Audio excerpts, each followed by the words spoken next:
बहुत ही common query हर साल मुझे बच्चे, मैं पिछले 6-7 साल से ये वीडियोस बना रहा हूँ, बच्चों को गाइड कर रहा हूँ उनकी जेईई प्रेप के लिए। मुझे हर बार एक क्वेश्चन कॉमन आता है 11th का, जब आधा पीरियड एंड हो जाता है ना, जहाँ पे आप अभी हैं 2025 वाले बच्चों से बात कर रहा हूँ।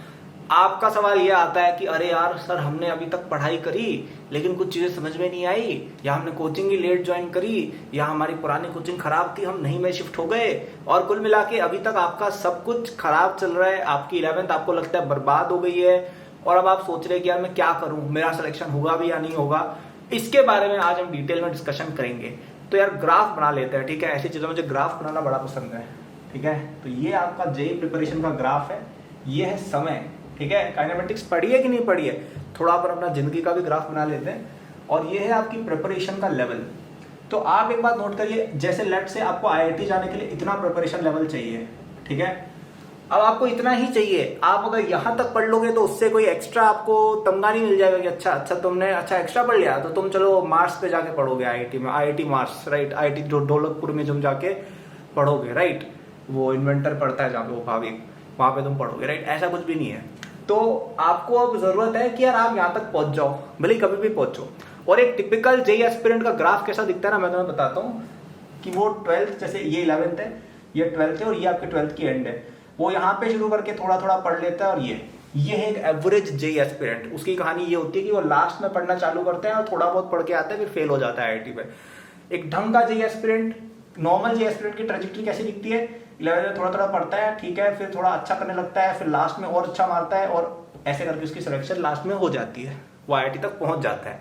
आप नोट करेंगे हर जेईई एस्पिरेंट जो अच्छा परफॉर्म करता है ना, उसकी लाइफ ऐसी ही चलती है कि यार वो पहले कम ही चल रहा था, इतना उससे कवर नहीं हुआ। देखो पहले कितना कम कवरेज किया इसने 12th तक। कई सारी कोचिंग्स में भी इतना 11th में फोकस नहीं होता है, क्योंकि उनको पता है कि बच्चे नए, उनको चीजें नहीं समझ में आती है।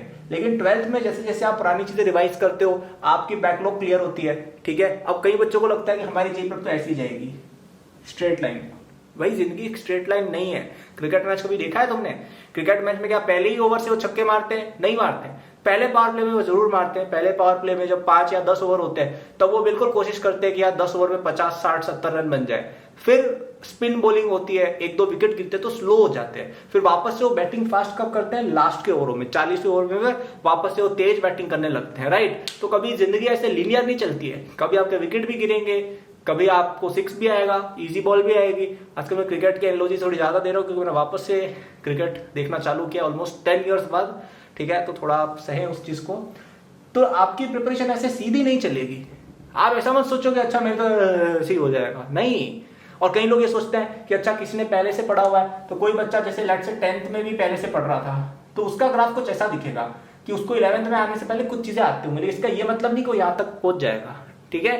तो पहला आप उन बच्चे जिनको देखकर सोचो कि इसको तो पहले से आता है, ये तो 11th की स्टार्टिंग से पढ़ रहा है, ये तो 9वीं से पढ़ रहा है, तो 10वीं से पढ़ रहा है, भाई वो भी यहाँ पर है, बिल्कुल है, मैं मना नहीं कर रहा हूँ। लेकिन वो यहाँ तक पहुंचेगा नहीं पहुंचेगा नहीं कह सकते, बहुत लंबा सफर है। कई लोग ना आगे बढ़ के फुस हो जाते हैं, ठीक है, बहुत लोगों के साथ होता है ये।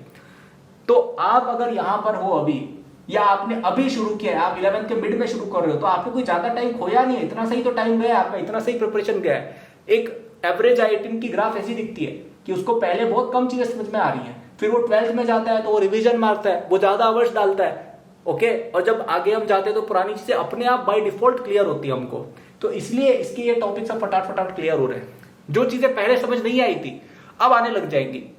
वैसे ही ना, जैसे जब हमने पहली बार इंटीजर्स पढ़े थे, आपको समझ में थोड़ी आया अरे -1 क्या होता है, 1 तो समझ आता है, -1 क्या होता है, आपको दिमाग चकरा गया होगा एक बार, लेकिन बाद में क्लियर हो गया, 7वीं क्लास में क्लियर हो गया, अरे हाँ ठीक है समझ गया, अरे माइनस है मतलब 1 की जगह -1 है, नोटेशन है, समझ में आ गया। तो वैसे ही 11th की कई चीजें जो आपको हार्ड लग रही है, एलएलएम अभी आपको हार्ड लग रहा है, क्वाड्रेटिक आपको हार्ड लग रहा है, वो जब आप 12th में जाओगे आपको बहुत आसान लगेगा। आपको लगेगा यार ये तो कुछ है ही नहीं, फालतू में ट्रबल कर रहे थे, या आपसे अभी हार्ड क्वेश्चन सॉल्व नहीं हो रहे।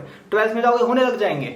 क्यों? क्योंकि आप ज्यादा बेटर स्टूडेंट होंगे, आपकी स्पीड ज्यादा होगी, आपने ज्यादा कॉन्सेप्ट पढ़े हुए होंगे, आपका ज्यादा रिवीजन होगा, राइट। आप बड़े भी होंगे एज में, आपका दिमाग भी खुलेगा थोड़ा, तो आपकी प्रिपरेशन जाएगी ऊपर। लेकिन तब जाएगी जब आप यहां तक पहुंच पाओगे। इससे पहले ही आपने क्विट मार दिया, आपने यहाँ पे क्विट मार दिया कि अरे यार हटाओ यार मेरे को नहीं करनी जेईई प्रेप, या आपने हार मान ली, या मेंटली क्विट मार दिया, ठीक है। मेंटली क्विट भी एक चीज होती है कि क्लास में जा रहे हो लेकिन ध्यान नहीं दे रहे हो, तुम्हारा सीरियसनेस है ही नहीं जेईई को लेकर, तुम्हें लगता है तुम्हारा सिलेक्शन हो ही नहीं सकता। ये सबसे बड़ी प्रॉब्लम होती है कि यार स्टार्टिंग में सक्सेस रिजल्ट नहीं मिल रहा है तो आप सोचते हो कि अरे यार वाह छोड़ देते हैं। भाई ऐसे थोड़ी चलती है दुनिया में। मुझे कोई भी एक बंदा बता दो जिसने लाइफ में कुछ भी ढंग का किया है और वो पहले दिन से फोड़ रहा था। कोई नहीं होता है, सबको टाइम लगता है। कोई भी, आप बिजनेस में एग्जाम्पल ले लो, आप जॉब में ले लो, आप एग्जाम की बात कर लो, आप किसी भी चीज में देख लो, आप किसी नेता को देख लो, सबकी शुरुआत एक छोटे जगह से होती है।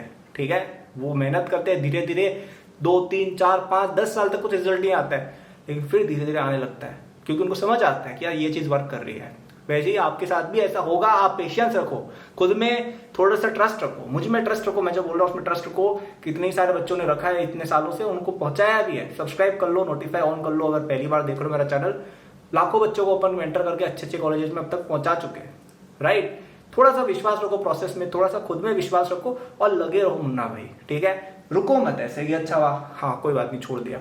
अभी आपको बहुत कम टाइम गया है। मतलब आप अपने सीनियर से पूछो जो 12th में है, उनको तुम ये बोलो कि अरे यार मेरी 11th बर्बाद हो गई, तुम पे हंसेगा वो, तुम्हें चाटे मार के आ जाएगा कि भाई मेरे तो इतना टाइम कम बचा है, मैं रो रहा हूँ और तेरे पास 1 साल पूरे और तू कड़क हो रहा है कि भाई मेरे पास टाइम नहीं है। पागल है क्या? इतना टाइम है आपके पास अभी। ठीक है, तो आप इत्मीनान से आगे बढ़े, धीरे धीरे आगे बढ़े, बन जाएंगे रन। ठीक है, एक आध विकेट गिर गया कोई बात नहीं, चौथे विकेट की पार्टनरशिप अपन 200 रन की बनाएंगे, लेकिन बनाएंगे, लास्ट तक टिके रहेंगे, लास्ट तक खेलेंगे। जब अच्छी बॉल आएगी तब सिक्सर भी मारेंगे। ठीक है, तो आप पढ़ते जो आपकी कोचिंग के साथ साथ है ना, जो आपको पढ़ा रहे हैं उस पर ध्यान दो। जब संडे सैटरडे मिले तब मार दो एक स्वीप शॉट और रिवीजन कर डालो, पुराने चैप्टर का बैकलॉग क्लियर कर डालो। दिवाली ब्रेक आएगा तब बाहर केवल 3 फील्डर मौजूद होंगे, तब मारना छक्के, तब 3 चैप्टर कर रहा होगा एक दिन, एक हफ्ते में कवर, टाइम मिलेगा तब। 11 12 के बीच में पूरा एक गैप आएगा। ठीक है, 1 महीने का गैप आएगा, तब बहुत सारा टाइम मिलेगा, तब आप आराम से 6 चैप्टर रिवाइज करना। 6 चैप्टर जिनकी बैकलॉग है केमिस्ट्री में, सबके सब 2 डालना। ठीक है, तो आपको टाइम मिलेगा।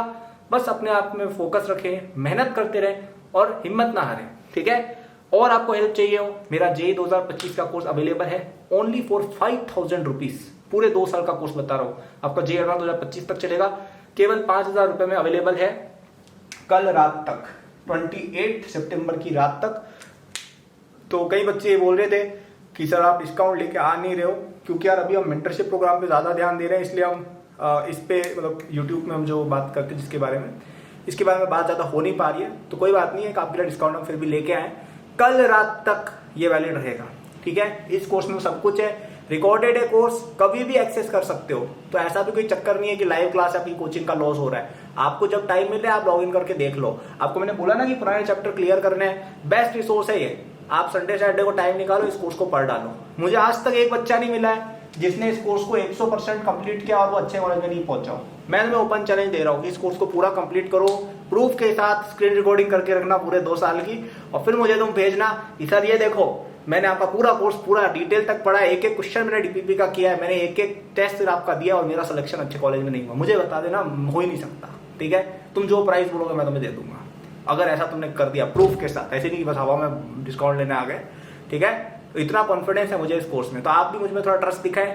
5000 रुपए की इन्वेस्टमेंट है। ठीक है, आपका जब आईआईटी का रिजल्ट आएगा ना, उस दिन आप लोग 5 करोड़ देने को तैयार होगे, लेकिन आपकी रैंक चेंज नहीं होगी। अभी 5000 रुपए में आपकी रैंक चेंज हो सकती है कि आप पढ़ोगे तो बिल्कुल होगी। तो इस मौके को आप छीन लीजिए, कल रात तक एनरोल होइए। सब कुछ आपको जो जेईई में मिल चाहिए, everything you will get only till tomorrow for just 5000 rupees. ठीक है, so thank you for watching, good luck, all the best. नीचे जाओ, डिस्क्रिप्शन में बहुत सारे लिंक्स है मेरे सोशल्स वगैरह के, कोर्स का लिंक भी है, उस पर जाना, ऑनलाइन पेमेंट करना, तुम्हें तुरंत कोर्स ऑनलाइन मिल जाएगा उसी समय। ठीक है, गुड लक।